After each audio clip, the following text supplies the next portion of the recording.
We will hear from someone from the administration in the Riverview Gardens School District coming up later in the show, but now we're going to switch gears to the other district involved in the transfer process from kind of the sending perspective, I guess you could say. Yes.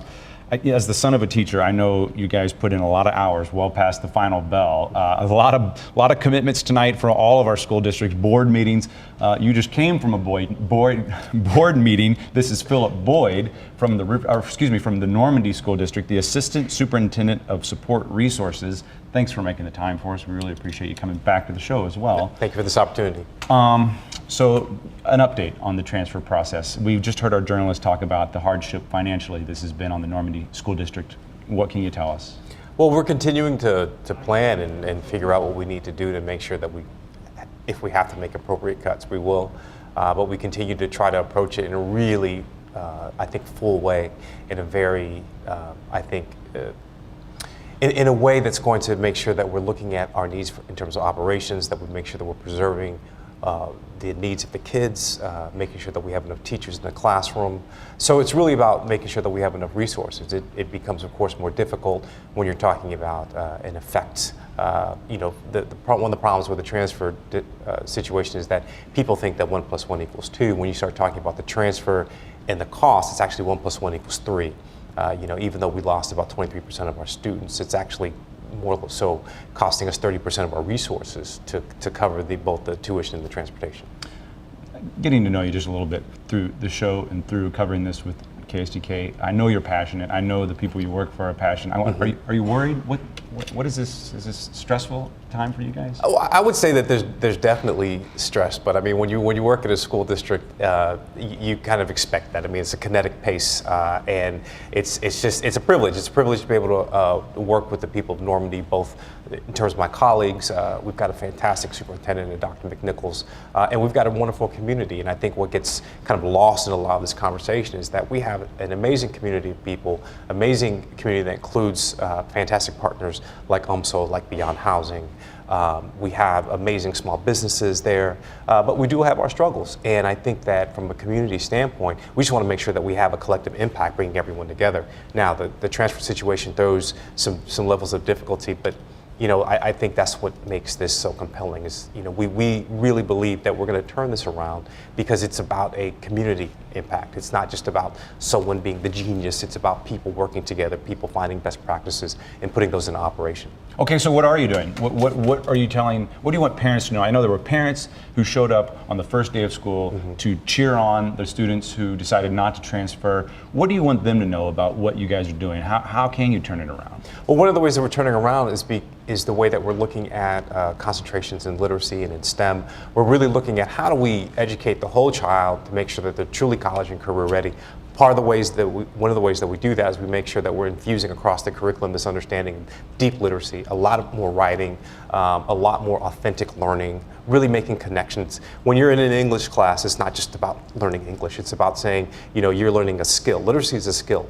And what does that mean when it comes to science, to social studies, to math even?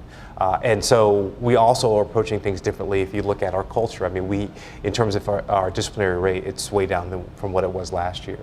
Even though we've got about 89% of the kids at this stage this year than we did last year, we're still, I think from a cultural standpoint, people are feeling a lot of energy.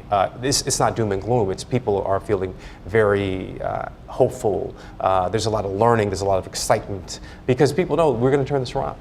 Is there a branding that comes with unaccredited? Does that hover over the situation? Let me put it in a more friendly question, I guess.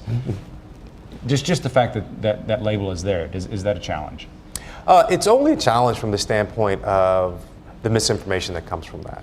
For example, there have been families that felt that their children wouldn't be able to get a valid diploma if they graduated from Normandy High School. That's not the case at all. When they graduate as a proud Viking, their diploma counts as any other diploma in the state. Also, there were some issues with people feeling that they had to transfer and that the district was shutting down, and that's far from the case. We're actually making sure that we have the appropriate resources to give our children a really great education. Are you finding it easy to make the case to the community that there's something at stake for the larger community besides those individual students and their families? I do, and part of it is I think that within the community, a lot of people realize that there's this really powerful symbiotic relationship between the school district and the community. I mean, for the community, we serve, especially for our children, we serve as a health clinic to some degree. You know, we make sure that many of our children are fed. We also serve as a community resource for meetings, for certain wellness programs. So there is that, and I would say that when you look at the amount of children that are still there, I think that's what people forget. Even though we lost 23% of our student population, we still have over 70% of our kids still in the district.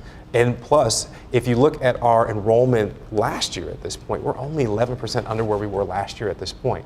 So there is still a lot of faith, and it's faith that is well placed in what's going to happen with the district. The testing process was brought up in the previous conversation, MSEP 5, Missouri School Improvement Plan 5. This is the new version. Is that good or bad for this turnaround? Is that going to make it harder for the turnaround to happen? No, I think any accountability system, the key to it is understanding, even at the granular level, what do you need to do to move kids? And one of the things that's very exciting about, I think, our team this year is that we have some very accomplished people that know how to look at the data and from the classroom perspective say, okay, these are how we need to move these kids, these are how many kids we need to move. So MSIP 5 is just another accountability system that you have to navigate. So that doesn't worry us. It is no different in terms of the effort that we will put under MSIP 4. We're going to put even more effort under MSIP 5 because that's what our kids deserve. I can see the temptation, just from a layman's view, looking from the outside, that if it is so vitally important to get that accreditation back, that test that determines that would be the sole focus. Is that a temptation, or you know, when the coach says, play your best game, let the score take care of itself? I don't know if you can you adopt that posture at this point? Well, I think what happens is, and I totally understand that, and I'm sympathetic to people who feel that especially with high stakes testing, that you have to teach the test. But I think the truth of the matter is this, is that when you look at high performing classrooms, we don't even talk about districts, we talk about high performing classrooms, the kids are taught in ways where they can make authentic connections with the knowledge that's in front of them. That's what makes them able to really perform well on the map. It's not about teaching to the test. I mean, you could teach someone to fill in bubbles all day long. That's not going to help them. What helps them is to give them authentic knowledge in an authentic way, making sure that there's a level of autonomy in that student learning so that they can own it. And that's what's going to make a difference in terms of test performance.